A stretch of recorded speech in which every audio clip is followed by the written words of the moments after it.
The story begins with Haruka, a loner who enjoys being by himself at school, detesting his classmates and preferring solitude. He chose to be alone because he didn't want to deal with his classmates who he considered disturbing his enjoyment of reading. His classmates are divided into several groups such as thugs, popular girls, sports athlete, otaku and class president. One day, a summoning circle appears in class, signaling the start of an isekai adventure. Haruka, expecting a typical isekai scenario, tries to avoid being pulled into another world by escaping the classroom. He tried to open the door but because it couldn't be opened he went straight to the classroom ceiling. After a failed attempt to hide, he is summoned anyway, where he meets Old Man, who said that all his friends had gone to the isekai world but Haruka was left behind. Next, Haruka is asked to prepare to be transferred to the isekai world, but he is asked to choose several skills. The Old Man explains that all the good skills are already taken, leaving only worthless ones for Haruka. Feeling that he couldn't survive in the isekai world, Haruka felt angry with the Old Man, but because the Old Man was annoyed, he then gave Haruka all remaining skills and threw him into the isekai.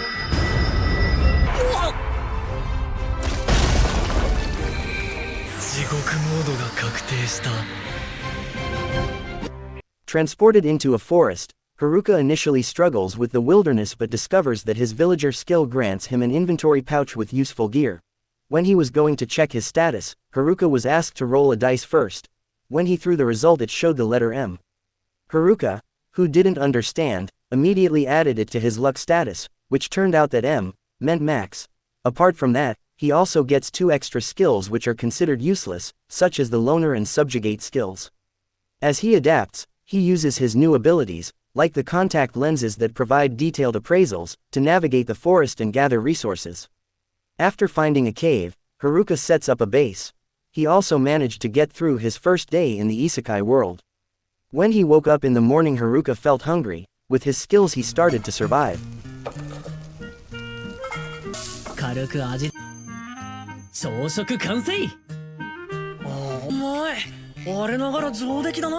While exploring the forest he met his first monsters, 2 goblins. He attacked them with a stick that he had. Imbued with magic he then succeeded in defeating the goblin.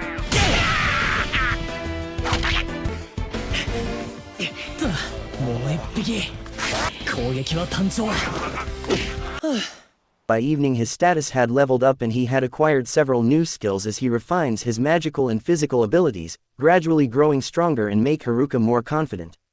On the 3rd day, Haruka was starting to get fed up of just eating mushrooms. He intended to look for other foods such as meat. He then hunted and planned to train his magic skills. With his magic fusion skill, he made his body able to move quickly. At that time he easily beat 2 goblins he met.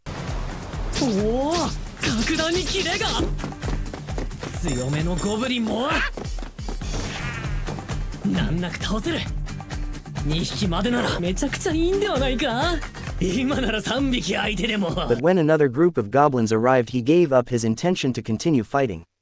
He hunts goblins during the day and at night trains his crafting skills until the 5th day, when he was getting stronger and his house was getting better. Haruka then hunted for meat at night. However, his life of solitude is disrupted when he encounters his classmates in the forest, including the thug group, popular girls, gym bros, and the class president, someone he respects but he prefers to avoid. Haruka then intends to fight alone in this isekai world. Haruka, who finds himself in a new world isekai, suddenly encounters a gang of delinquents and has to hide. Unfortunately, his movement causes a noise, attracting the attention of one of the gang members. With the help of a rabbit, Haruka successfully remains undetected and secretly follows the delinquents. He hopes to gather information about his classmates' whereabouts. To his surprise, the gang isn't discussing anything meaningful but instead talking about inappropriate topics, such as the appearance of the vice class president and targeting a girl from the swim club. Haruka grows frustrated with their mindset but feels some relief knowing the 2 mentioned girls are under the protection of the class president, known for solving problems since elementary school. Returning to his cave hideout, Haruka checks his status and finds that his loner skill has leveled up due to avoiding his classmates. This realization dampens his mood as he feels his progress is slow. However, he uses his skills to renovate the cave, turning it into a hidden palace. On the 7th day in this new world, Haruka hears the sounds of a battle outside and investigates.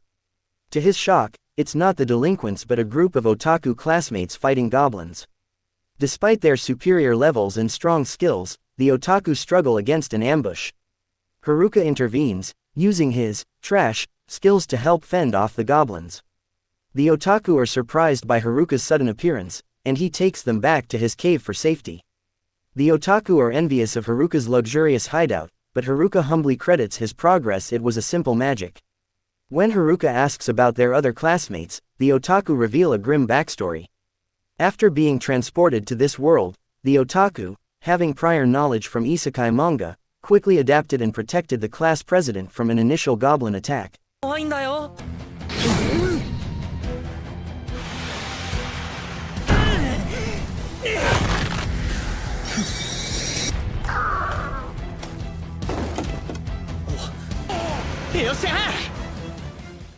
Together, they established a survival camp.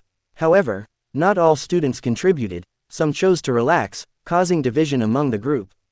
The otaku and the class president worked tirelessly, but the delinquents, who had chosen dangerous skills like charm during the skill selection process, posed a significant threat.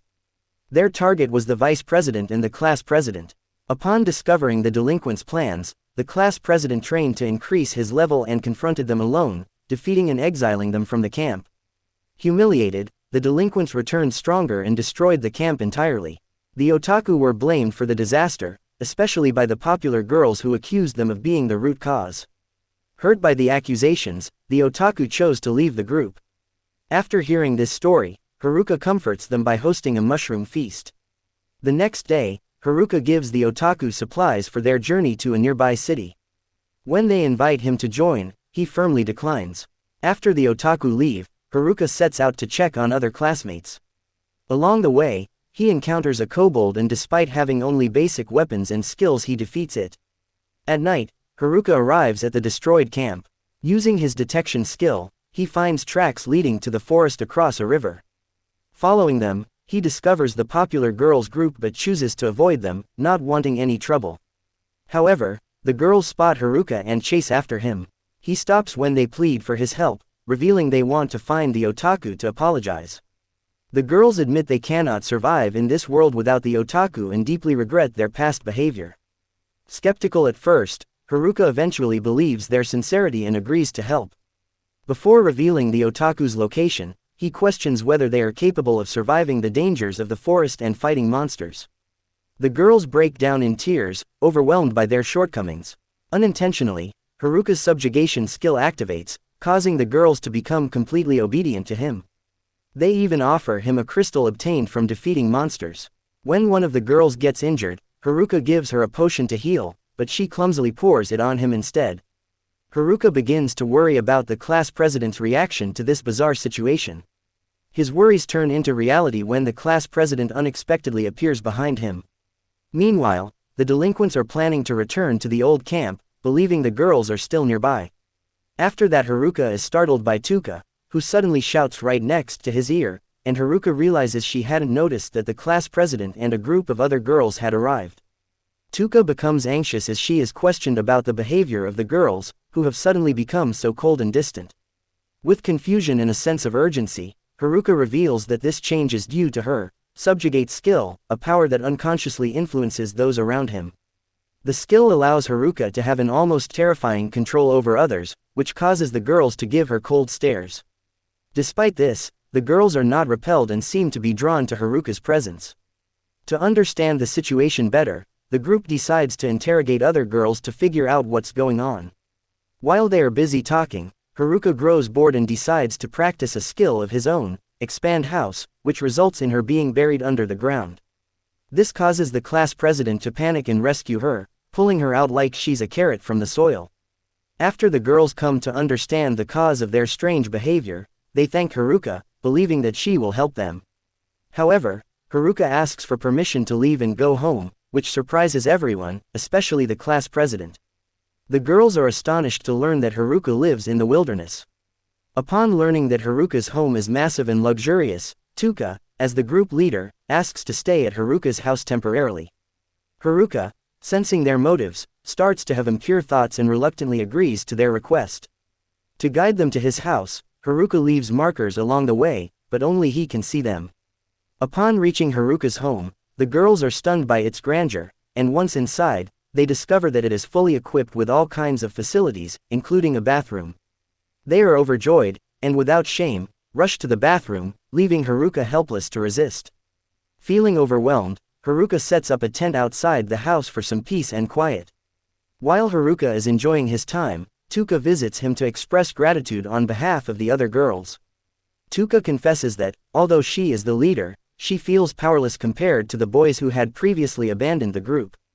Haruka reassures her, telling Tuka that she has done well to protect the girls, even without experience in this strange new world. Tuka thanks Haruka again for providing the girls with a safe place for the time being. After Tuka leaves, Haruka cannot help but think about the girls inside his house. The next morning, Haruka is woken up by a girl with purple hair, who urges him to join them for breakfast. Haruka is surprised when he sees that the girls are cooking fish. He is touched, as he has only been eating mushrooms up until now. The girls explain that there is a river outside Haruka's house, but Haruka has always had difficulty catching fish because they are too slippery and agile. The vice president of the class, however, shows Haruka how to catch fish using a spell that generates electricity. Haruka is fascinated and asks her to demonstrate the spell again.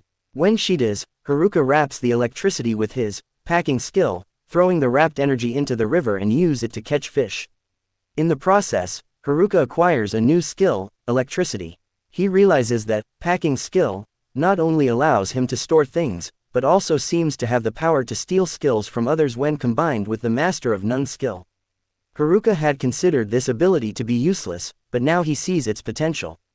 Despite this, he still considers it inferior compared to the more impressive skills possessed by the other students. Afterward, Haruka inquires about the girls' plans. Tuka shares that they intend to head to the city, which aligns with the goal of some of the other girls, who want to apologize to the boys they had previously angered. The girls, however, deny wanting to chase after anyone. Before they leave, Tuka insists that they first level up their skills. Haruka agrees to help them, setting up a training session. He is skeptical because the girls' levels are far above his own, as he only has level 7. The girls grow bored of training until a group of kobolds, low-level monsters, appears. Haruka uses them as practice targets for the girls, but the monsters easily defeat the girls, much to their humiliation. The girls, embarrassed, regroup in Haruka's tent to plan their revenge. Later, one of the girls with purple hair stays behind in the tent, as she has a history of being mistreated by boys. She apologizes to Haruka for her behavior earlier and expresses her gratitude for his help, even going as far as teaching the girls how to fight. The following day, before the girls set out for battle, Tuka stops them to suggest more training. After several days of practice, the girls are finally ready to take on the kobolds again. In the ensuing battle, the girls defeat the kobolds.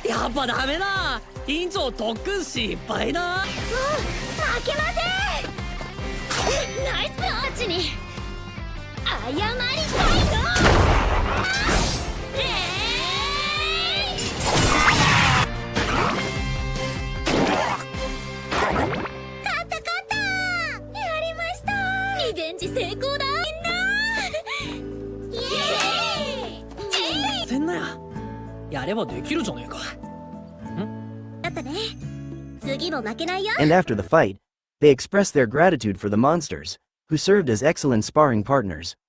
Haruka feels a sense of satisfaction, knowing the training wasn't in vain.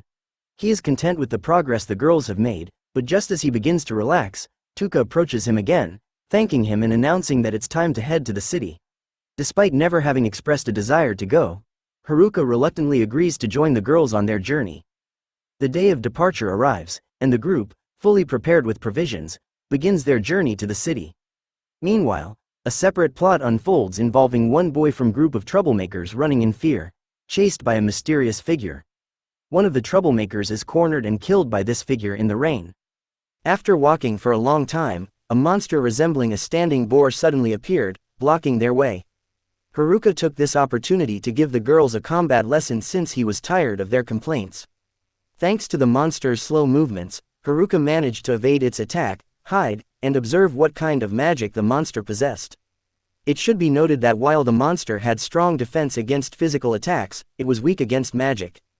Haruka discovered he had several types of magic, including fire, water, earth, air, and more.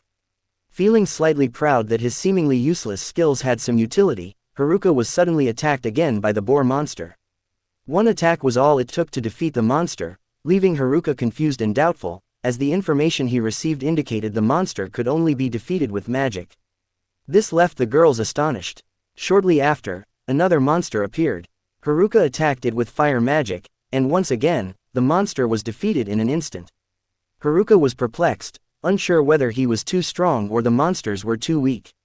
The girls, on the other hand, learned nothing from this supposed combat lesson because to them, Haruka was simply too powerful. As night fell, Haruka and the girls decided to set up camp. Haruka created traps around the area to ward off monsters and any potential human attackers.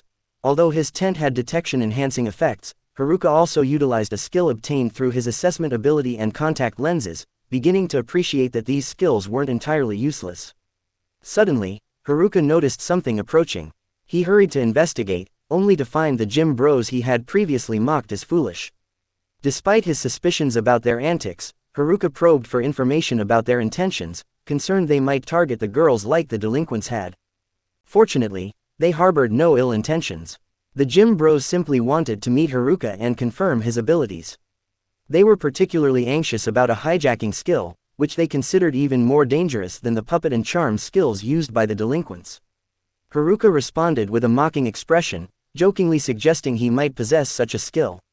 This startled them, but they felt relieved knowing that Haruka, a loner, would not misuse such abilities. However, Haruka didn't actually have a hijacking skill. His abilities were far more fearsome, as one of them was the subjugate skill.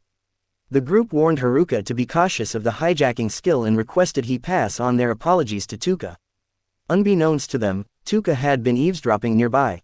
The next morning, Haruka encouraged the girls to prepare with enthusiasm. As they readied their weapons, Tuka approached Haruka hesitantly, attempting to say something. Haruka interrupted, revealing that he already knew Tuka was the one with the hijacking skill. Tuka was shocked, as this was a secret she shared only with the gym bros. Even so, Haruka chose to help Tuka and the others. Haruka also realized that while the muscle group had sealed the delinquent group's skills, they had left Toka's skill untouched, a testament to the trust others had in her. The hijacking skill, however, required the user to kill the target to steal their abilities, leaving Tuka conflicted. She thanked Haruka for not fearing her, and Haruka expressed relief that such a skill belonged to someone like Tuka. Moved by his words, Tuka burst into tears. Embarrassed, Haruka fled the scene. Their journey continued until they found a river using Haruka's skill. Haruka instructed Tuka and the others to stay on guard while he left to scout and experiment with his skills. By combining various abilities, Haruka managed to jump incredibly high but lacked the ability to land safely, leaving him battered.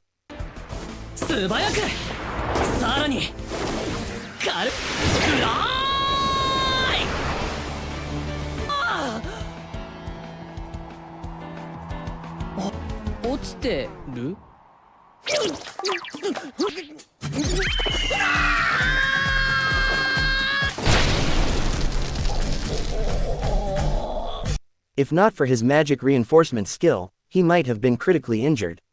When he returned, Tuka was deeply worried about his disheveled state.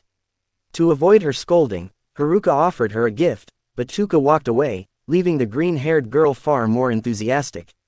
Thanks to Haruka's skills and their teamwork, they finally made it out of the forest safely. However, their true challenge lay ahead as the next part of their journey was through an open area. Haruka unlocked a new skill, Air Step, allowing him to walk in the sky. Using his evaluation skill, Haruka scanned the open field and spotted a group of native adventurers surrounded by monsters.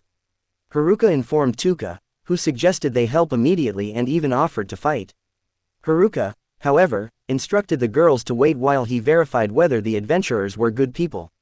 Haruka combined his magic creatively, inadvertently causing Tuka to cling to him as they both plunged into the monster group. 魔力点で身体強化、そして四大魔法のうちの風。こ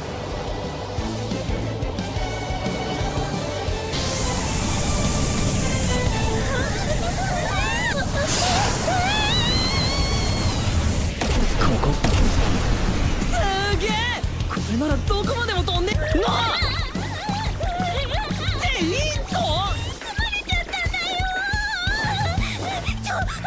人間急には止まれないんだよ。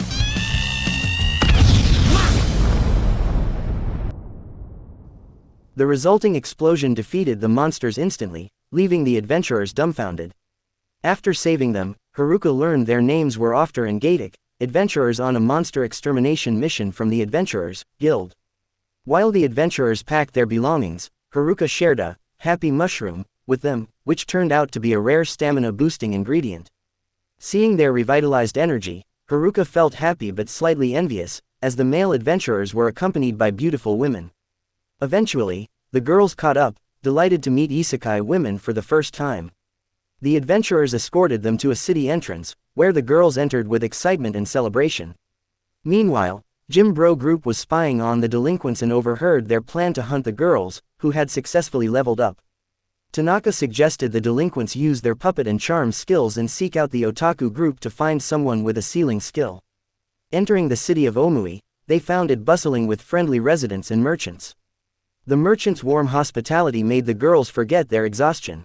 Seeing the girls lose control from excitement after being deprived of shopping for so long, Tuka hurriedly tried to bring them back to focus. They still had much to accomplish. Meanwhile, Haruka, feeling his task of escorting the girls was done, planned to return to the forest. The lively city atmosphere didn't suit Haruka, who preferred solitude. Tuka, irritated by Haruka lounging around drinking coconut water while she worked to calm the girls, blew her whistle, prompting the girls to immediately line up in formation. Tuka then outlined their plan in Omoi. First, head to the Adventurers Guild, then sell the items they'd obtained from defeating monsters, to pay for a hotel and register as adventurers while gathering information about the otaku group. Hearing that finding the otaku wasn't the primary goal, the stylish girls were slightly disappointed. At the guild, Haruka felt uneasy under the intimidating gazes of scar-faced adventurers. His fear intensified upon meeting the guildmaster, whose sharp, exaggerated mustache made him even more daunting. However, despite his fierce appearance, the guildmaster turned out to be kind and incredibly hospitable. He even personally thanked Haruka for saving some of his guild members. Haruka exchanged the magic crystals he'd collected on his journey, but his plain appearance led the crystal exchange staff to treat him indifferently, even somewhat curtly. However, upon seeing the enormous pile of crystals Haruka handed over, she was amazed and began wondering who Haruka really was. The girls soon officially registered as adventurers, with each of them having a minimum level of 30. This revelation turned the once intimidating adventurers into friendly companions.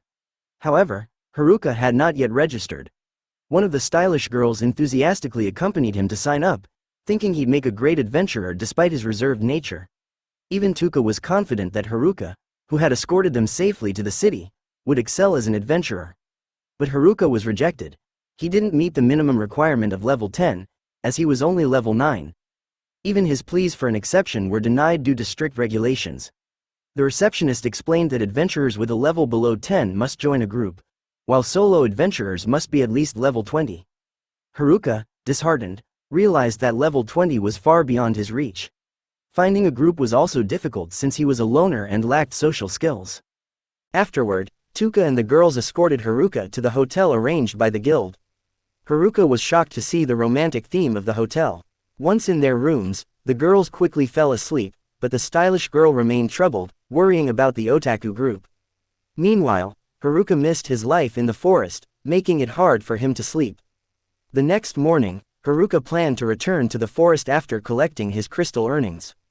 At the guild's front desk, both the receptionist and guildmaster apologized for being unable to pay the full amount for Haruka's crystals due to budget constraints. They promised to pay the remainder later. Even so, Haruka was pleased to receive 8 million yen, an impressive sum. The girls, seeing the amount, grew excited and wanted to shop immediately. Suddenly, an adventurer approached Haruka with something he thought Haruka would love, a store selling unique dungeon items. Haruka became so engrossed in testing items like gloves, cloaks, and swords that he lost track of time. He eventually discovered a 7-space necklace with his level 5 appraisal skill, which could combine items. When Tuka arrived and blew her whistle to hurry Haruka, he accidentally dropped the necklace onto the pile of items Haruka had tested. The necklace's effect caused all the items to merge into one. Worse still, Haruka hadn't purchased any of them. The shopkeeper demanded compensation of 10 million yen, leaving Haruka bankrupt. The next day, Haruka looked gloomy, having spent all his money. Since he wasn't an official adventurer, he couldn't obtain a permit to leave Omoi.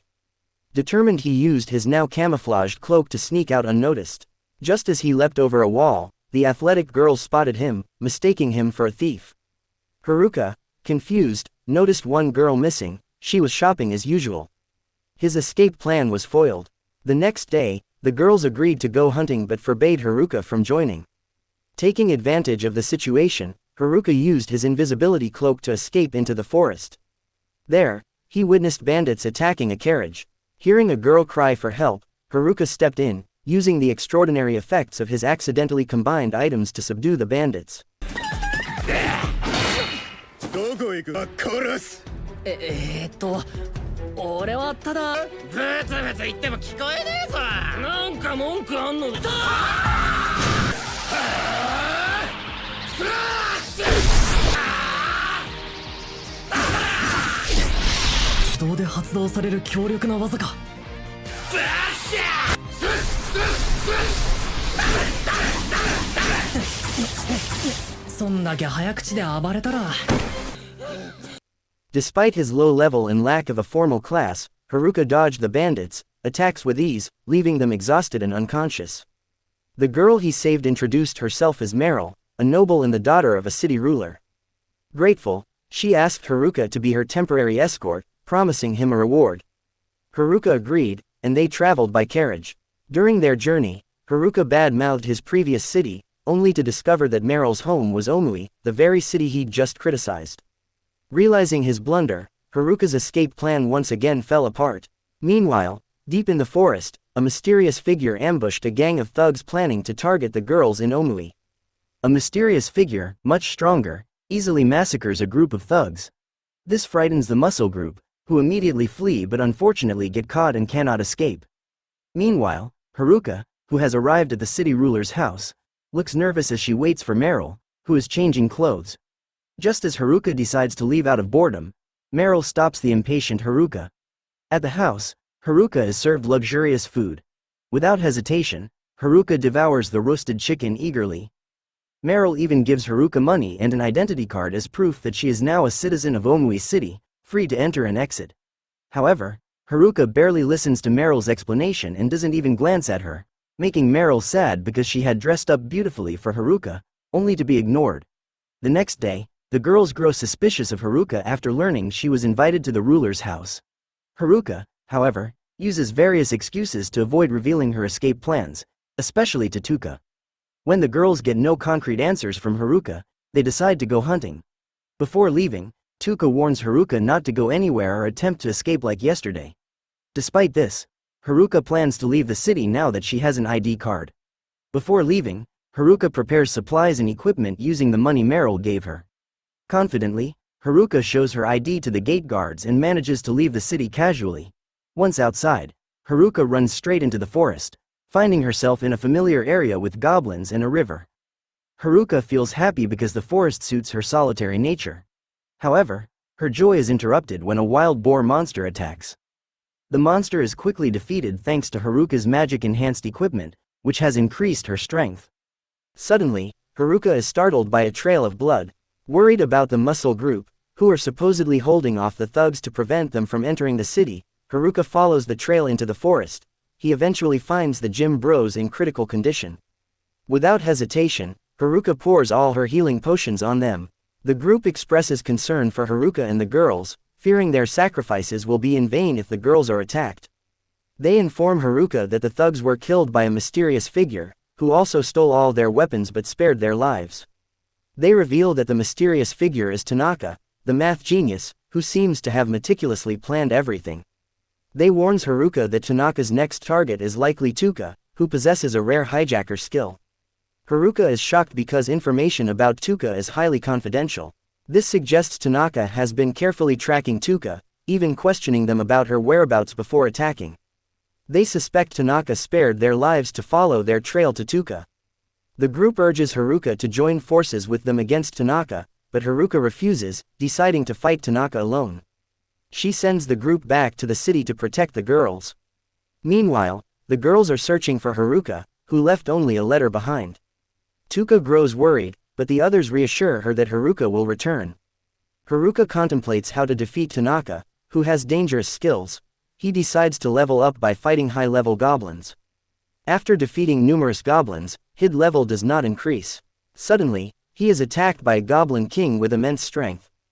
Haruka dodges the king's attacks and facing such a strong opponent, decides to combine all her useless skills, gaining a new skill called Gambit with one slash. He defeats the goblin king. 間違いないギリギリできるでも打ち合ったらまずい相手にとって不足なしあれを試す様々なスキルを組み合わせ However, Haruka senses a bloodthirsty aura behind her, the Goblin Emperor, a level 50 monster. Despite his fear, Haruka confronts it. The Emperor possesses incredible speed, resilience, and powerful healing and attack skills. 振り切れ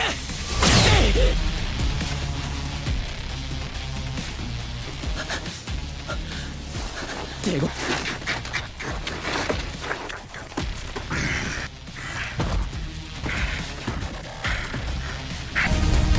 早すぎだろ少しも気を抜けない After a grueling battle, Haruka manages to defeat the Emperor, finally leveling up. Despite his victory, he doubts whether he can defeat Tanaka. Coincidentally, Tanaka appears before Haruka. Meanwhile, the girls return from hunting and rush to the muscle group at the city wall, learning that the group is safe. Tuka is shocked to hear that Haruka is in the forest, facing Tanaka alone. Tanaka, disappointed not to find Tuka, encounters Haruka instead. He mocks Haruka, calling her a useless loner who poses no threat. Tanaka admits he pretended to be weak to manipulate the thugs and create chaos among the students. He confesses to killing the thugs and declares he will continue searching for Tuka. Tanaka considers Haruka so insignificant that he spares his life. However, Haruka points his magic staff at him, declaring he will protect those he cares about. This angers Tanaka, who decides to kill Haruka immediately. With confidence, Tanaka declared that Haruka would never defeat him because Haruka only possessed trash skills.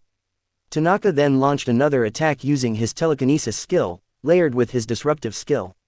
This made it difficult for Haruka to move freely, forcing him to dodge Tanaka's relentless assaults. Despite the disadvantage, Haruka's ability to evade every attack impressed Tanaka, considering Haruka was relying solely on trash skills. Overconfident, Tanaka questioned Haruka about how he had seen through his plans. Haruka revealed that he had been suspicious of Tanaka from the moment they entered the isekai world. Tanaka, known as a loner and math genius in class, had oddly joined a gang of delinquents. This anomaly led Haruka to believe Tanaka was plotting something. Haruka's suspicions were correct. Tanaka had orchestrated everything after discovering Toka's hijacking skill. Once he obtained his disruptive skill, Tanaka began manipulating the delinquents to carry out his plans. Suddenly, Tanaka used a plant skill to ensnare Haruka's legs and followed up with a fire attack. Believing Haruka to be dead, Tanaka was stunned when Haruka survived.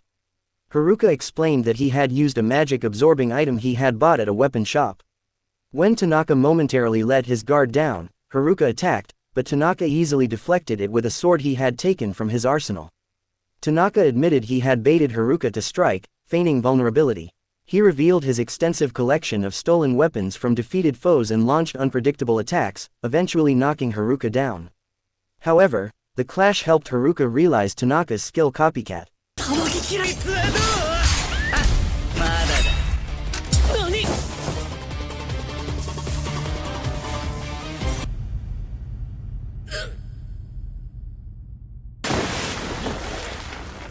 ご名答チートスキルを全て奪い取り僕は最強のチートこいつは倒した男子たちの能力を真似っこして敵や君に僕の邪魔はさせないよ飛んでくる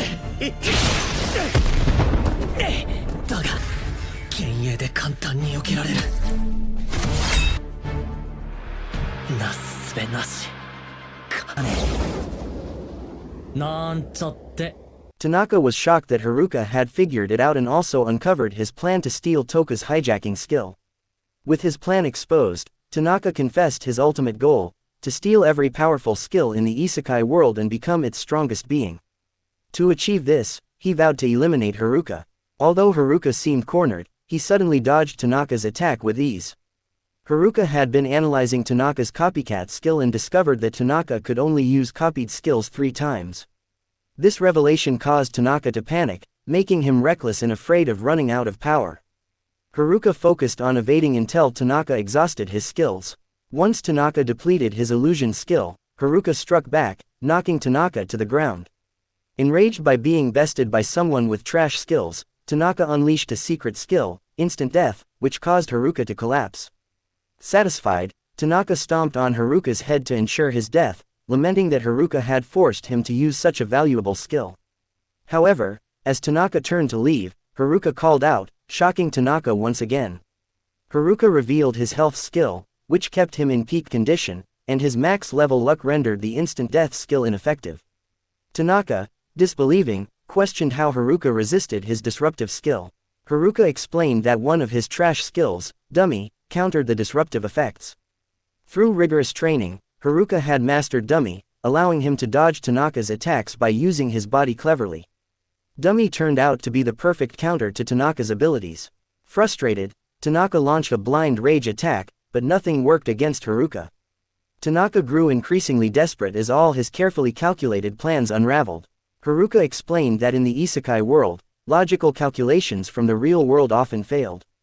Tanaka reluctantly recalled his feelings of boredom in the real world, surrounded by idiots in class and without a worthy rival. The isekai portal had reignited his desire for challenge and power, even at the cost of others' lives. Determined, Tanaka attacked again, but Haruka deflected it with ease. Suddenly, Haruka sustained a severe injury and appeared defeated. However, he turned the tables once more, using his gambit skill to land a decisive blow on Tanaka. まだそんなスキル隠してたのか。まだしほらほらやっぱ 100% さ。勘違いしすぎだよ。お前は計算していたかもしれない。ヒートスキルにあぐらをかいて努力しなかったんだよ。お前を除いてね。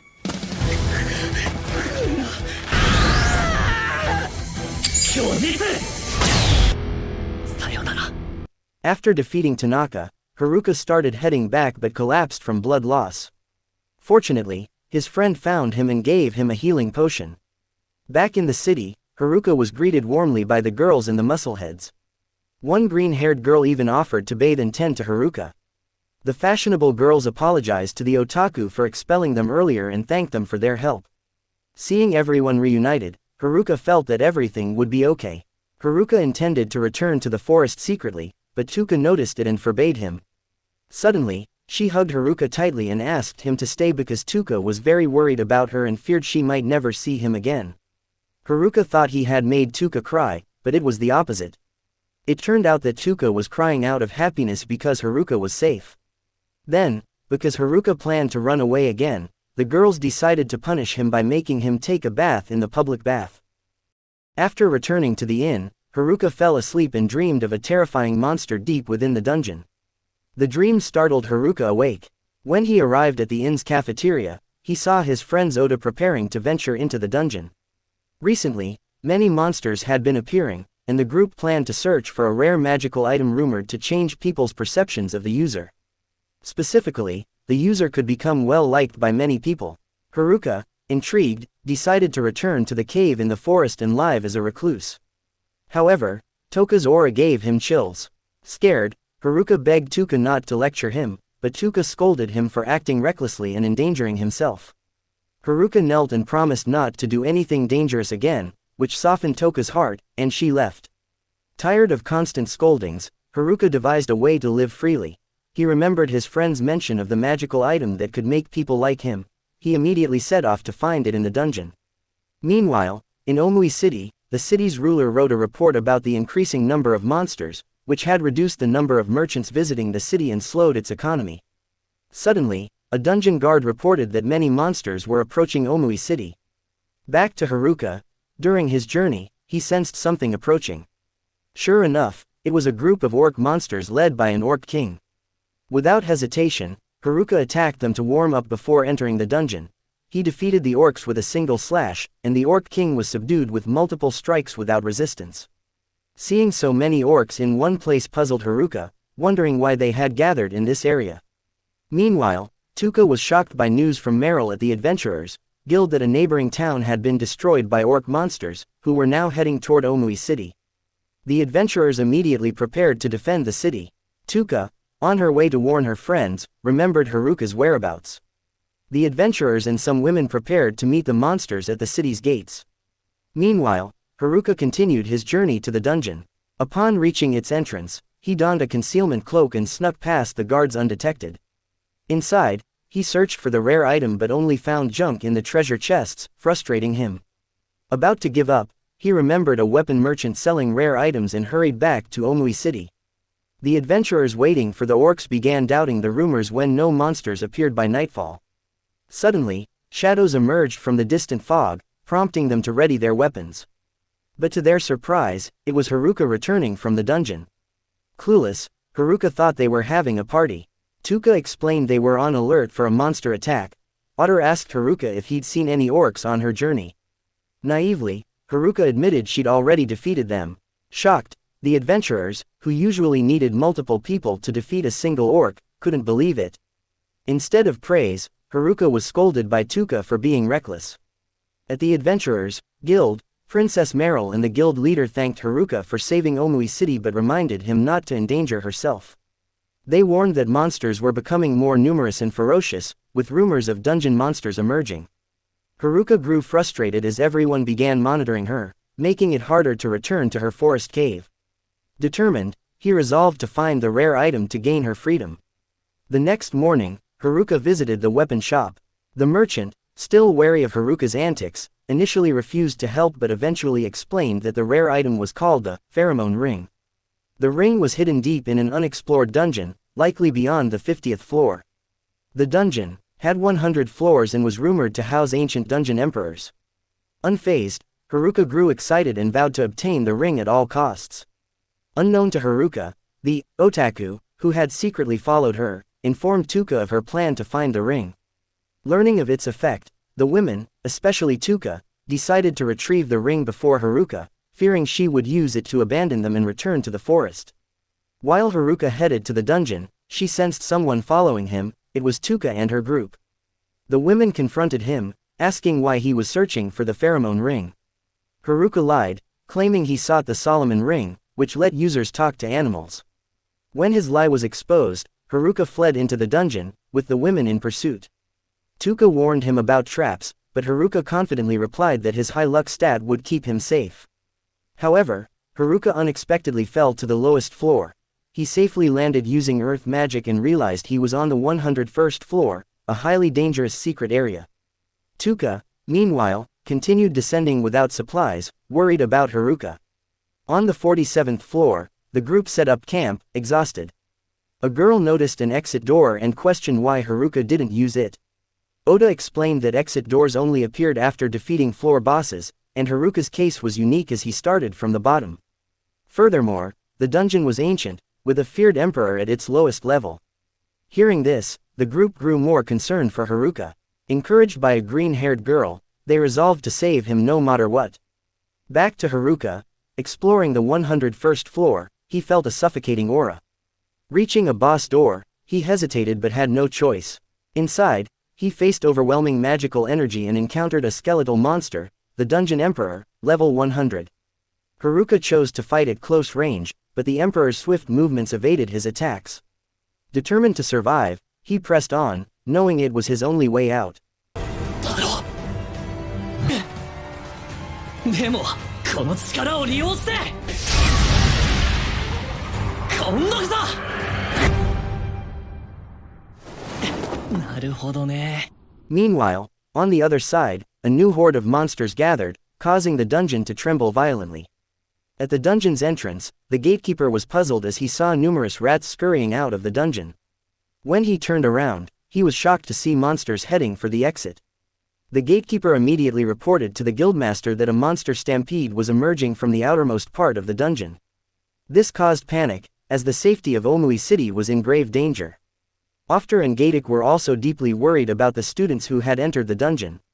The guildmaster explained to them the way to stop the stampede, as written in ancient records. the stampede would only cease if the dungeon boss was defeated. With the boss's death, all monsters and the dungeon itself would vanish, saving Omoi City. Suddenly, the ground shook, signaling that the monsters were getting closer. The guildmaster immediately assigned Ofter and Gatic to evacuate the city and rally adventurers to defend the gates of Omoi City. Meanwhile, Haruka reached the 85th floor, inhabited by griffin monsters. Observing their bird-like nature, Haruka employed another unorthodox tactic. He used fish laced with poison. As expected, when he threw the fish, the griffins scrambled to devour them, only to collapse one by one. Haruka took the opportunity to knock them out one by one until they were exterminated. Elsewhere, Tuka and the girls had reached the 54th floor. In their haste to find Haruka, they were suddenly blocked by a pack of wolf monsters. Back at the gates of Omoi City, the adventurers successfully defeated the first wave of monsters. However, they were worried about the next wave, as they were already exhausted. Ofter considered asking Haruka and the girls for help in defeating the dungeon master. With this in mind, the guildmaster instructed Ofter to accompany Miral into the dungeon. Back to Haruka, he was surprised to see the 81st floor, which was unlike the previous floors. This floor had a large water-filled area, and he was faced with level 81 frogfish monsters. Haruka was a little frightened because if these fish monsters attacked simultaneously, he would be shredded to pieces. Recalling a fish vendor in the market selling frozen fish, Haruka tried freezing the pool with his ice magic. His experiment worked, allowing him to move forward by jumping across the frozen stones. However, midway through, a massive boss monster emerged, enraged, and attacked Haruka with a huge wave, causing him to be swept underwater. Angelica managed to evade the attack and remained on guard. Suddenly, Haruka reappeared, surfing on a board made from his earth magic. He struck the boss monster with his magic staff, managing to defeat it.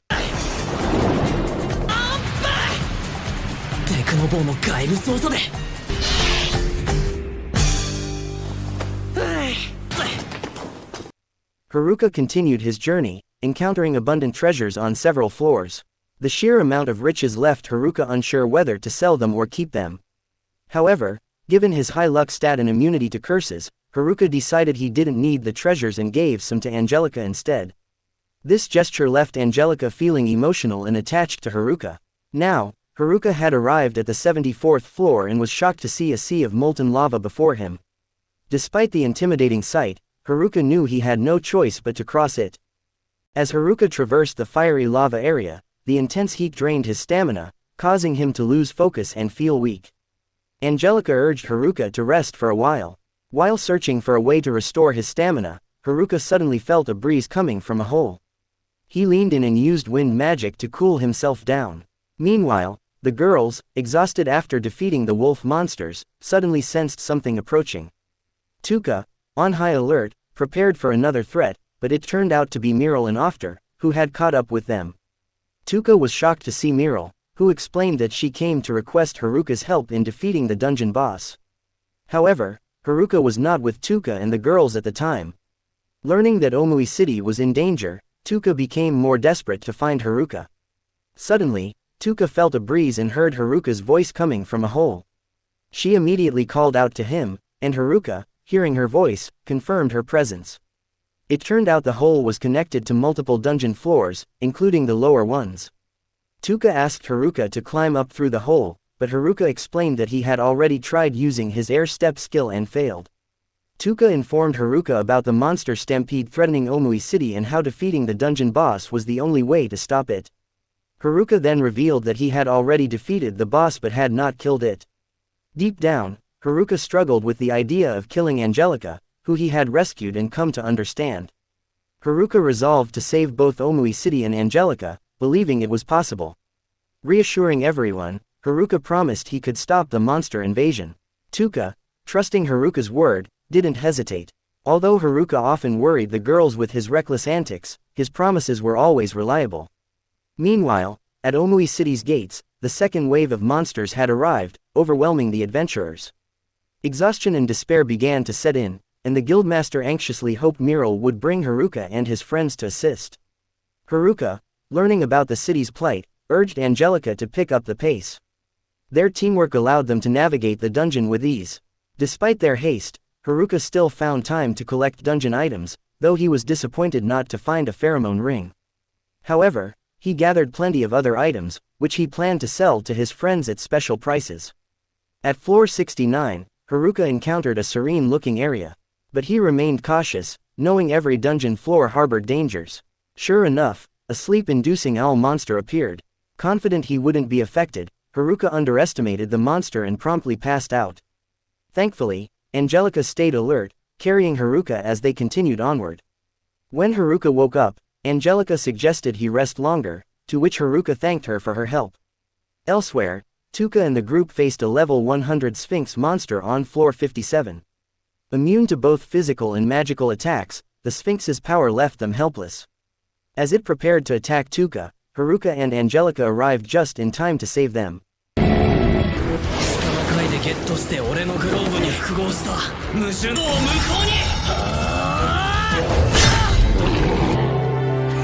Level 100とはいえ、所詮57回。迷宮を牛耳るアンジェリカ様に首。Working together, they defeated the Sphinx with ease. Reuniting with his friends, Haruka brought joy to everyone. They were curious about Angelica, but before Haruka could introduce her, the dungeon floor gave way, causing him to fall.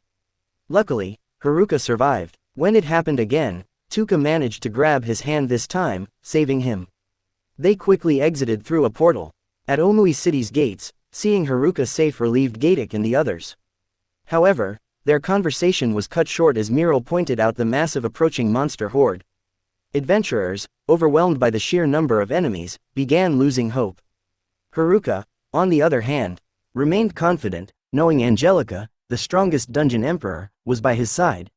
Angelica used her magic, channeling power into the ground and unleashing a spell that instantly eradicated all the monsters. Everyone was stunned, thinking Haruka was the one responsible. 両方持ってきた。圧倒的な力。それは間違い。あの迷宮の支配者である彼女なら、迷宮のすべての魔物を打ち消すことができ。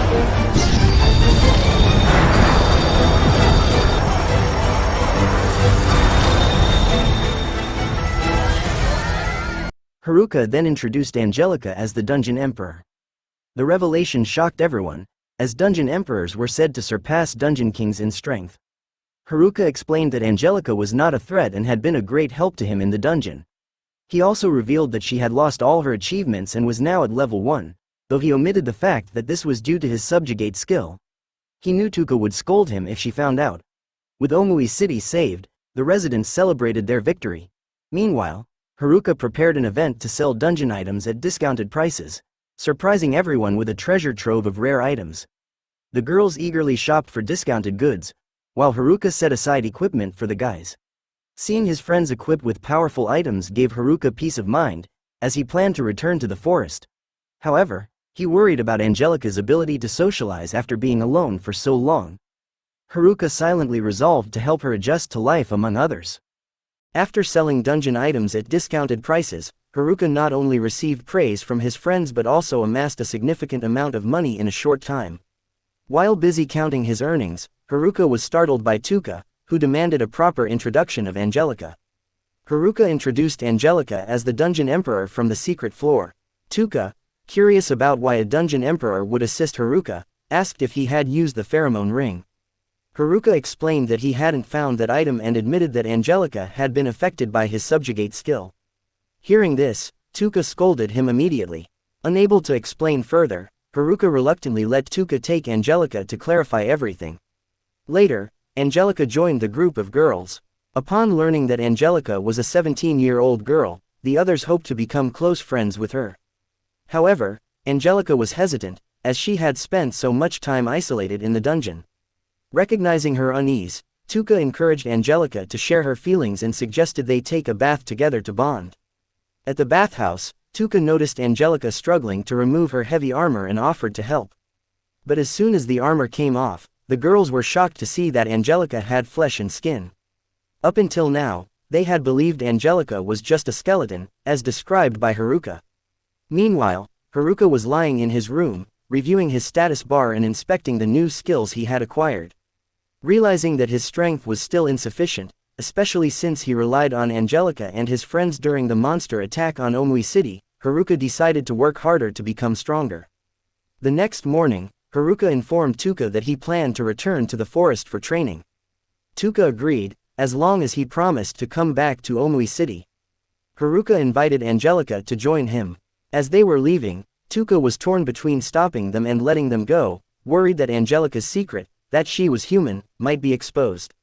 However, she ultimately decided it was best to let them be. Upon reaching the forest, Haruka tested his perception skill, asking Angelica to follow him.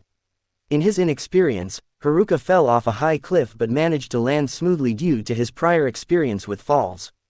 Angelica, however, slipped on a mushroom, and Haruka quickly caught her.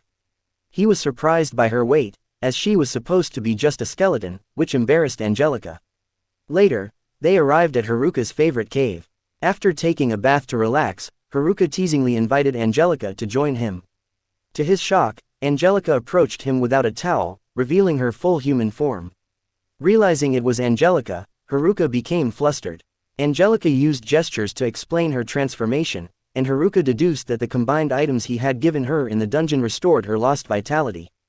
Finally understanding that Angelica had been helping him out of gratitude, Haruka acknowledged her humanity and suggested she pursue her own desires. Declaring her free, he was surprised when Angelica started crying. Haruka realized that what Angelica truly needed was companionship after years of solitary imprisonment.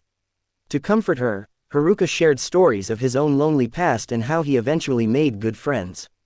The next day, Haruka asked Angelica to accompany him for training to test his new skills. Despite his efforts, Angelica easily defeated him, prompting Haruka to resolve to train even harder. 連続成功。俺はまだまだレベルもステータスも低いようなものばかりだ。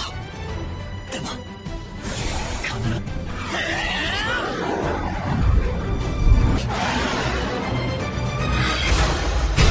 ダメか。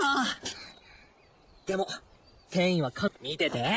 いつかはアンジェリカさんを超えてみせるから。Afterward, they shared a meal, with Haruka teaching Angelica how to properly cut fish. Their closeness during the meal made their bond evident. When Angelica later invited Haruka into the bedroom and sat behind him, she gave him a clumsy yet heartfelt massage. Though it left Haruka stiff, he tried to act pleased. That night, Haruka and Angelica watched the stars outside the cave. Seeing Angelica trying to adjust to normal life, Haruka gently patted her head as a reward, making her blush with embarrassment. The next morning, Haruka and Angelica set off for Omoi City. Midway, rain began to fall, and Haruka held Angelica's hand as they ran through the downpour. Upon reaching the city, the girls were delighted to see Angelica return but became flustered when they noticed her holding hands with Haruka. The guys teased Haruka for managing to hold hands with a beautiful girl despite being a loner. After the teasing subsided, Haruka encouraged Angelica to mingle with the girls. As Haruka started to leave, Angelica, with great effort, thanked him aloud. Hearing her gratitude, Haruka was overjoyed. He reflected that everyone has their struggles, anxieties, and secrets. Many people feel isolated at times, but that doesn't mean they are truly alone in the world. Inspired by this realization, Haruka resolved to continue learning about the world, even if it meant doing so alone. Thank you for watching. Don't forget to like, comment, and subscribe for more content. See you in the next video.